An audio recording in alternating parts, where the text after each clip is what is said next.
right. So today we're here with I can't talk right now. So today I'm here with Mischel Phoneix Riley. So Mischel is obviously a phenomenal telekinetic practitioner. So Mischel, how did your spiritual journey begin? By accident. By accident. Can you elaborate? Well, I kind of wanted to be more spiritual, and I was always interested in it. But a year ago, I scared myself. I was sitting somewhere after just starting to meditate and thinking, I want to create that in my life, something from stress in the mainstream.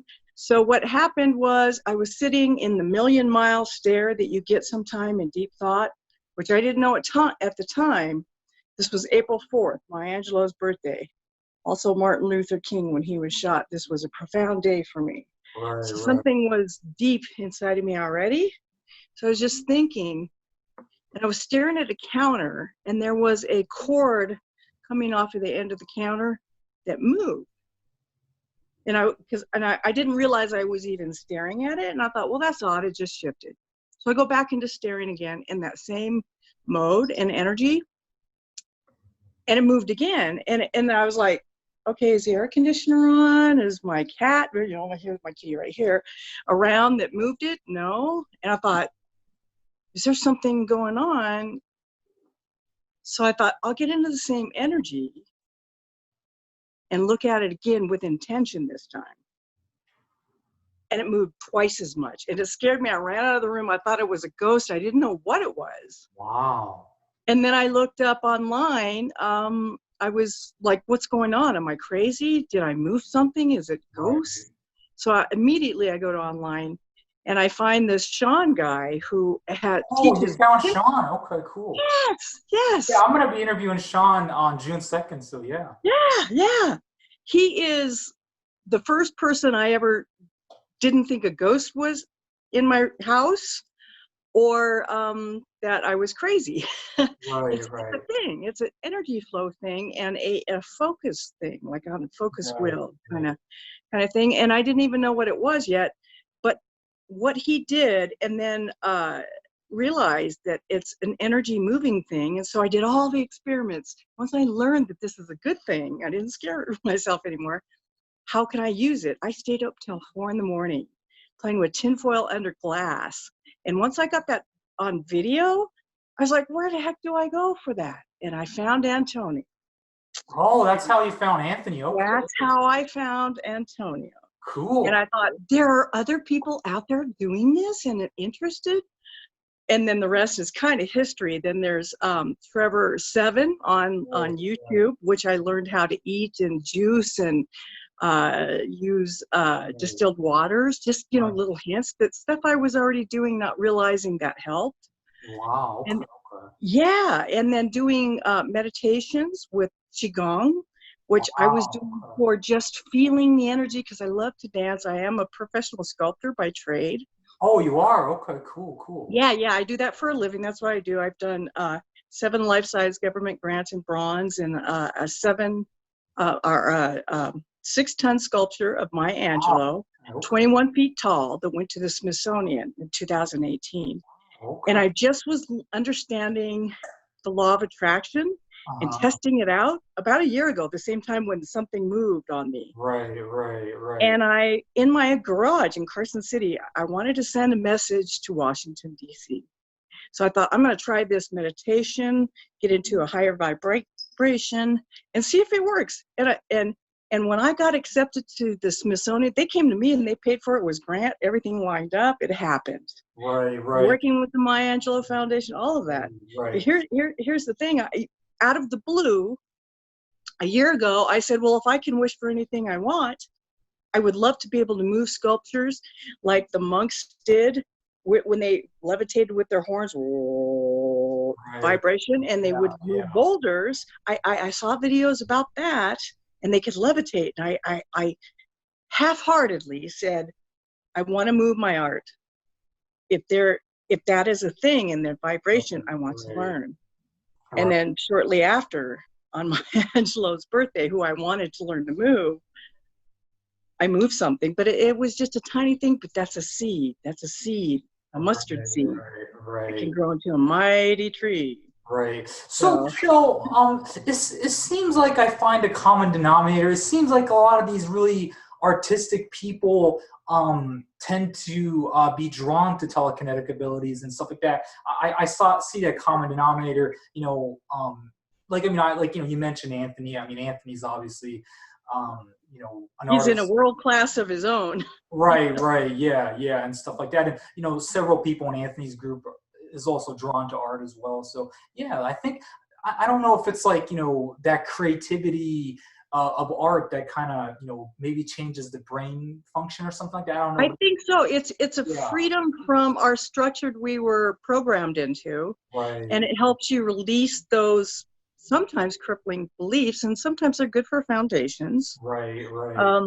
Because I am not a traditionalist in Qigong. I have people who are black belts and beyond in that, Right. and say, nothing about Qigong, but what I'm doing organically, what what I call inner being, higher power, energy flow contract, I get guidance that how to move and how to breathe. And it's good to follow, some traditional techniques if you're like totally starting from scratch, because at least gives you an idea of what's going on. Mm-hmm. But these things started happening naturally for me. And it was like an inner guidance flow. Right. But when I try to stop that and control it and say, I need to learn Qigong this way, I took a couple of lessons and I lost my flow. I couldn't move things. So for me, this is good news and bad news for people. What works for me, we're all snowflakes, right? We're all different. And we all filter things differently, and we're all shaped different, and we all learn differently, and we're all ready for information differently at different levels. You've got to, for me, go with the flow. And I can teach whatever I did worked for me, may not work for you.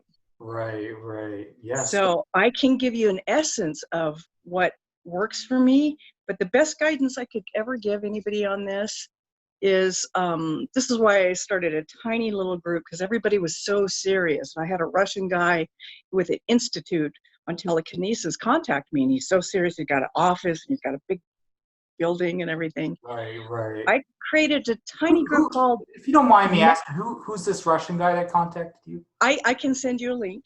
Cool. You have to translate because he doesn't speak English. Okay. But he was following me for a while, and I was able to do actually more than he could do. And it made me think, well, with my non-traditional teaching, I mean, I felt I'm doing this and more, not saying it's better. Nothing is ever better. I'm not dominant. He's not dominant. Right. It is a collaboration of we came together and we could share information, but when you try to control another person on how they learn or teach, then to me, it's not an energy flow. But with your videos, there's an energy flow. Antonio, there's an energy flow. Right. And we can learn from each other. Right. I'm so sorry. Let me invite Anthony now. I promise to invite Anthony right now. So Okay. Yeah. He is the man to let me know I was not weird and there's a community. Yeah. No, I credit my success to Anthony as well. I mean, Anthony's so awesome. Literally. So are you fairly well known in your niche, or do what? So within the sculpture niche, are you fairly well known? Are you like a pretty well known person? I'm getting to be. I've done a few things. I'm not famous by any means. It's not my intention. What my intention is through art is to document history. And I used to say, what do you want to say 500 years from now? Because I work in bronze and larger in life. And what I want to do with my art is, if I reincarnate, which I believe in, right. I want to be able to recognize my own work and how it affected culture and evolution through our processes about female and colored communities. Right. I think that we all have something to say. So that's why I did a huge sculpture, 21 feet, 6 tons, of Maya Angelou, because she, to me, is like a beacon and light of, and Martin Luther King. I think they are representing the whole spectrum of the rainbow, not just one or two. Right. I believe that I want to uplift everybody. And Right. so I think everybody has unique things to say. And if it has a good energy flow, I'm going to tap in. Like when it comes to spirituality and stuff like that, you're relatively new to this then, right? I mean, Yes, I am.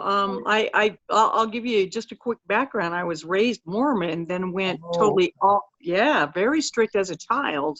And then when I started running track and doing deep breathing, 6-time All-American, 2-time gold medalist in the high jump, it changed. Really? Wow. Yeah, and I Now, sorry, all American, like in college, or all American in like college, yeah, Oh, university. right on, right on. Yeah. I was a college athlete too, so yeah. Yeah, and I loved it. I did the high jump, it changed me to a perspective that I shifted my paradigms, and I could not do the traditional rituals of religion Right. and the suppression of religion. I was beyond. So I kind of went off and did my own thing and was like anti-religion for a while. And I have to say it has a place in humanity for 3D, 5D, 6D thinking. It's kind of like, you take a class in Taekwondo, it's your basics. But I think there's so much more that is out there that if you raise your vibration, you can connect to it. It's they call it the ascended masters or whatever. I don't think you have to wear certain color robes or anything. I think it's more organic for at least me, and I appreciate and learn from and glean from what can I apply in my life, what I'm ready for actually. Right. So I'm very new at it, and I studied Buddhism and shamanism, Native American, Navajo, a little bit of everything. And a lot of, for me, what I'm tuning to, it used to be shamanism, but Native American I'm starting to come back to, and there's a small percentage in our family line of Hopi Indian, because I was born in Phoenix. That's where I got the middle name Phoenix. I also am Phoenix Rising because my art studio with my 9 government grant molds for bronze burnt down to the ground. So I'm literally rising from the ashes and recreating my idea of what art is. Wow. So that's how I got the artistic name Phoneix. Wow. So I'm just tapping into life is supposed to be fun and beautiful, exciting. And when I meet people like you and Antonio and Sean, right, those passions of wanting to build larger than life-size monuments, I have as much passion for telekinesis as I do that. And I've been training for being an artist since 8. I had lessons. Wow. So okay.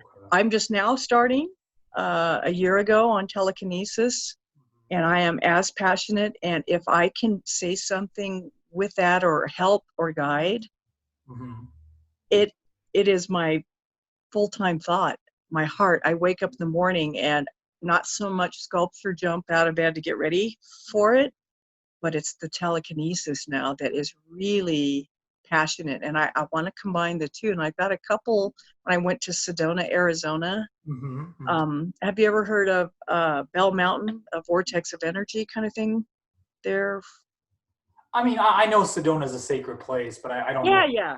I want to explore that. And I just was curious about it. Anywhere I went there and did some meditation on Bell Rock, which is supposed to be one of the best vortex. And I don't even know what I'm doing. I'm just doing it.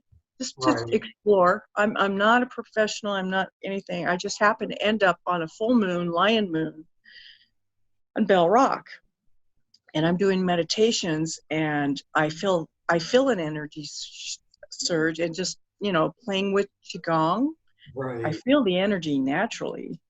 And I was able to walk the streets later and look at sculpture, because that's what I do. That's my, living is being a sculptor. So I'm looking at the sculpture, and I come across these windmill things are metal and just gorgeous. And I immediately think of Antonio would go nuts here. And I thought, why not try myself? And I was able to move these beautiful sculptures with just an energy flick of stop and turn now. And it was unreal, but I don't even know if it's because I don't think you have to sit on a mountain or, walk down a street or anything like that. But I think that we're guided to where we need to be when we need to be there. Right, right. So currently, how many hours a day do you train, whether it's telekinesis or else? I trained for the Olympics, and that was really hard. So I use a different thing. I say play because Okay. training is a discipline for me.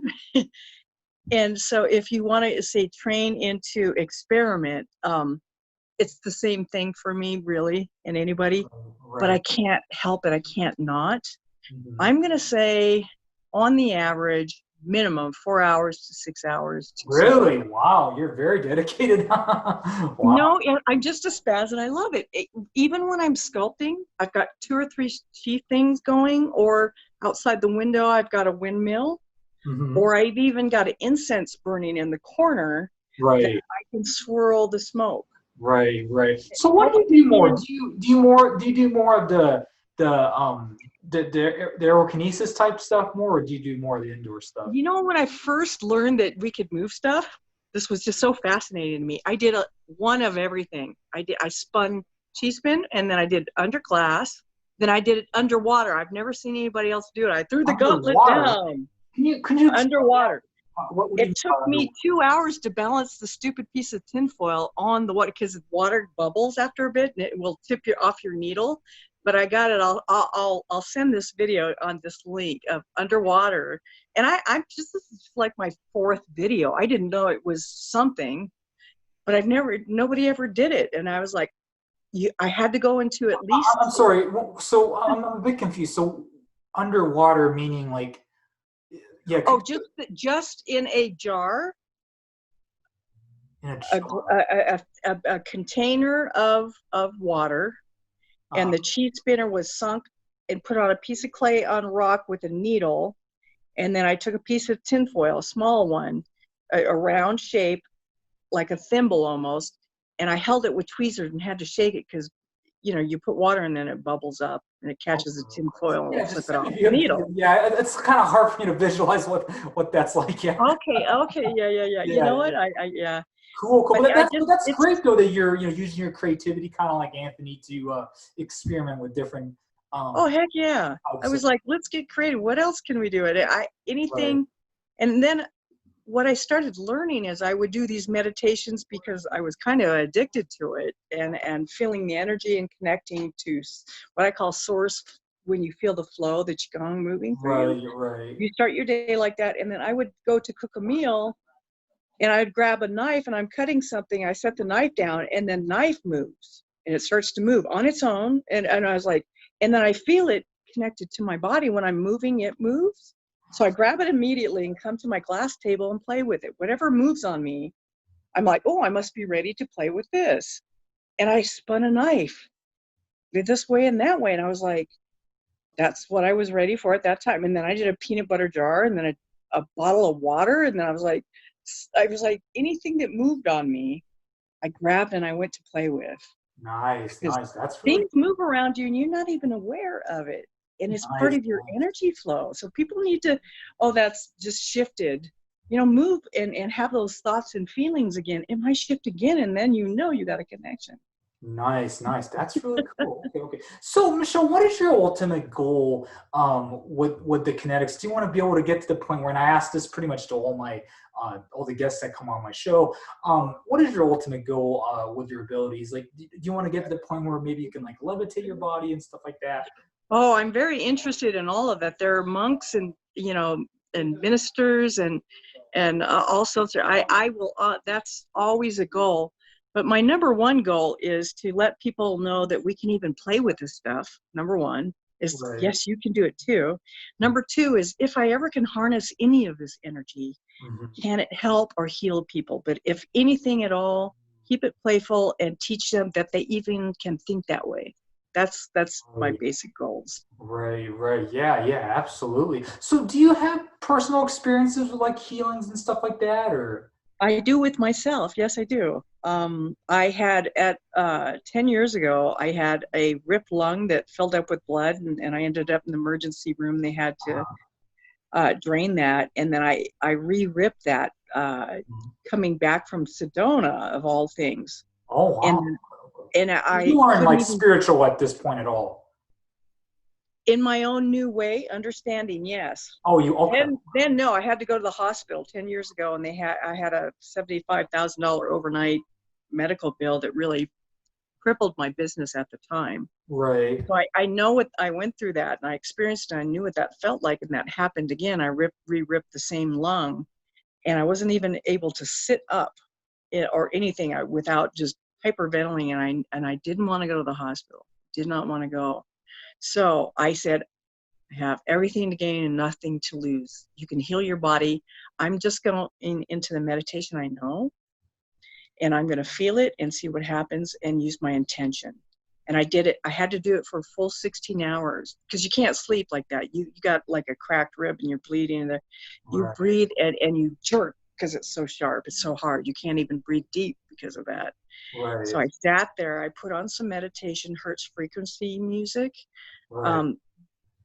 And I meditated, and within 16 hours, I was able to walk off that couch, stretch, move. It was still felt like a bruise, but it wasn't like it was. And it did so well. Within the next day, I went for a bike ride with my husband in Tahoe. I swear to Wow. God. That's my own personal experience. I have one other one too.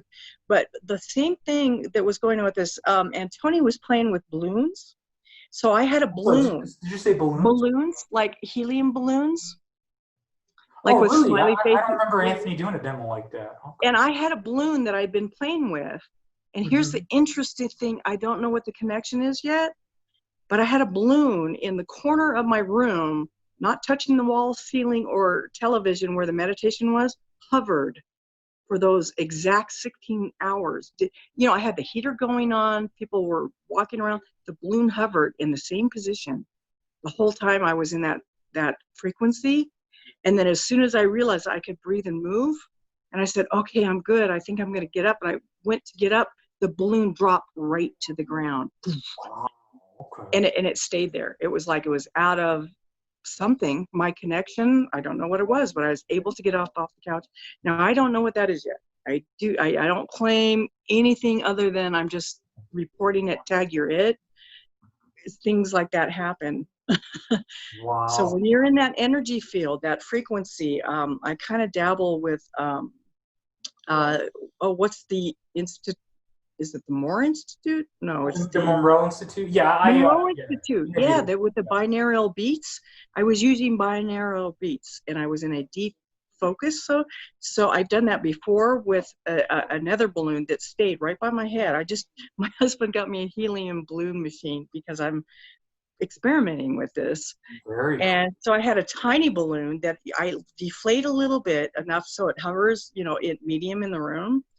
And I was able to have this in that meditation, this blue balloon, and I have that video too, for over an hour, just stay right around my head and just stay right here. Didn't go up, didn't go, and doors were open, there were things moving, and it stayed right there. And I only videotaped 5 minutes of it because who wants to see that, right? Right. Although I'm going to set stuff up if anybody ever wants to see that kind of stuff, but I'm not going to post it because okay, here's an hour of this balloon by this girl's head. What is up? Right.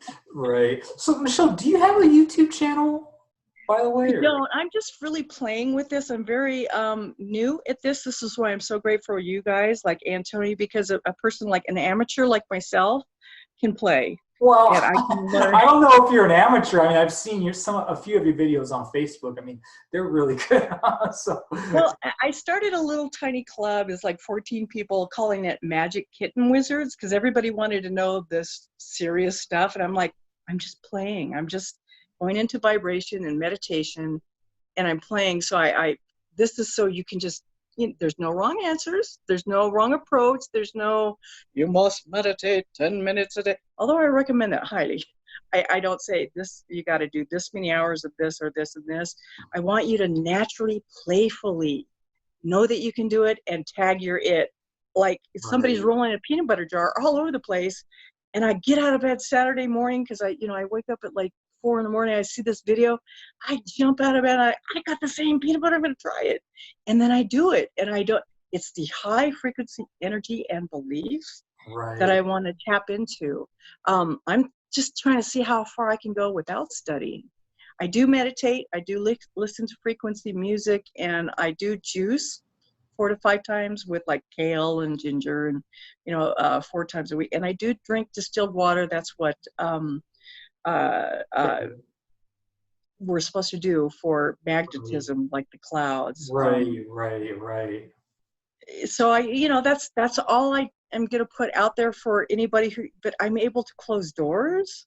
Oh, But not what? always. Whoa. You got to that point where you can close doors like Seven does?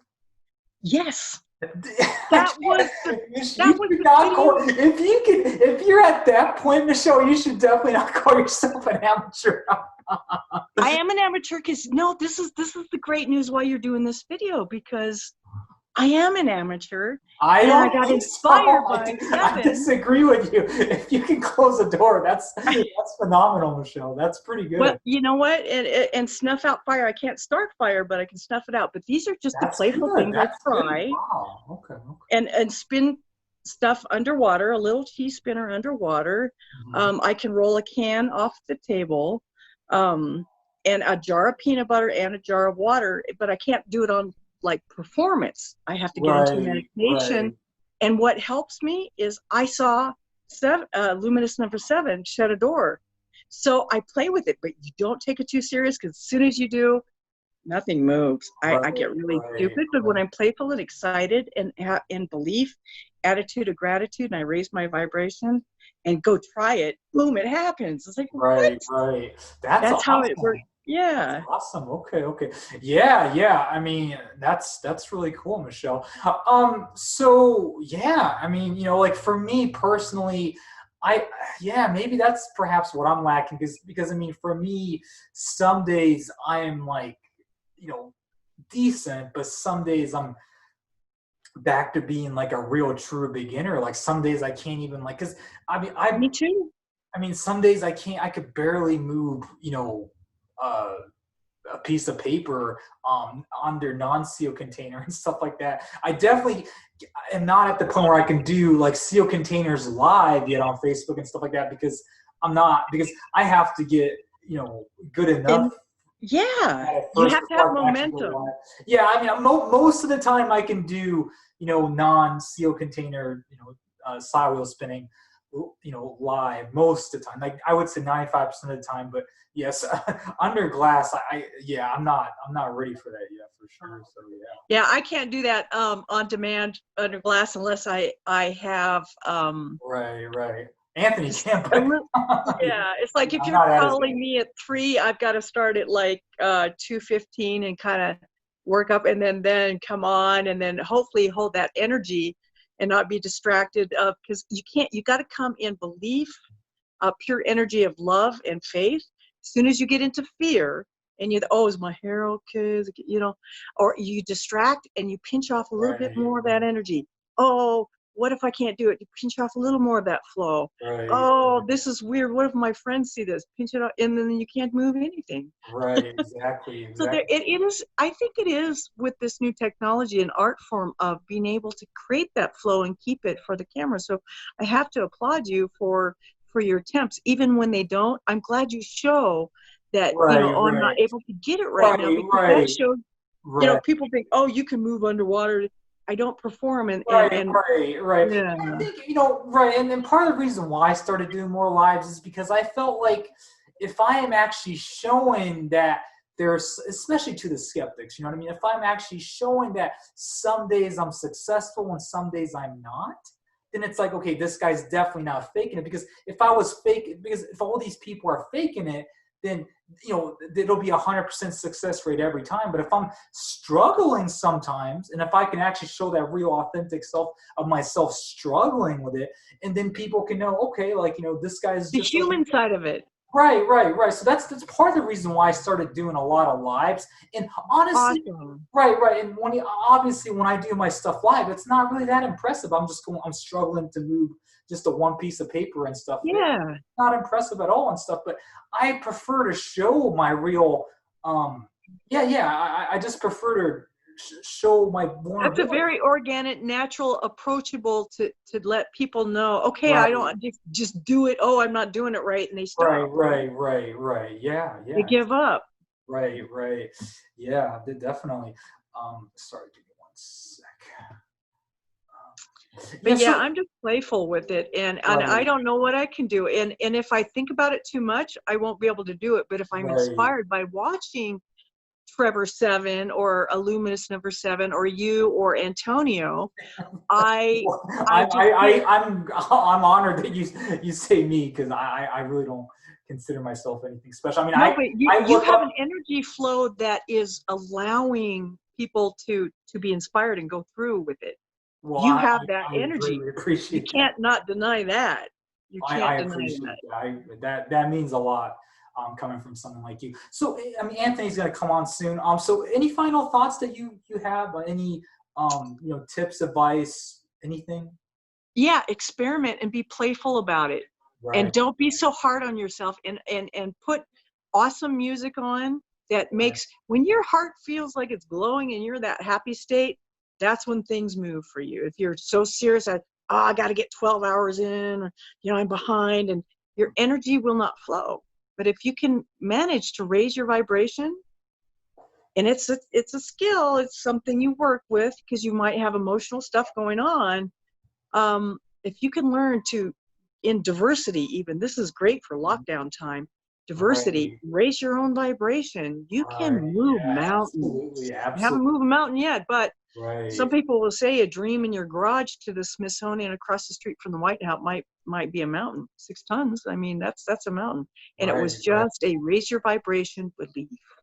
Right. Well, awesome. Yeah. Well, that's so awesome. That's a great advice. Well, like I said, Michelle, thank you so much, and keep doing amazing stuff, and keep improving, and to keep being playful, and yeah, let's just inspire the world with you. Yeah, basically it's I'll play and make awesome videos and go, tag, you're it. Play with Yeah, it. for sure. Okay. So yeah, thank you so much. Michelle doesn't have a YouTube channel as of yet, or um, I'm on Illuminous Number Seven's channel. He okay. asked if he could show a couple of my videos, and that's all I've done so far because I'm very Okay. modest. Yeah. I don't have anything to teach with other than be playful with it yet. And I leave it to people like Antonio that is at a different skill set that he can teach. I don't have that skill set yet, but eventually, if I Right. do, I would. I Nice. would. That's beautiful. Okay. Well, thank you so much for this interview, Michelle. You're welcome. You're welcome. You're welcome.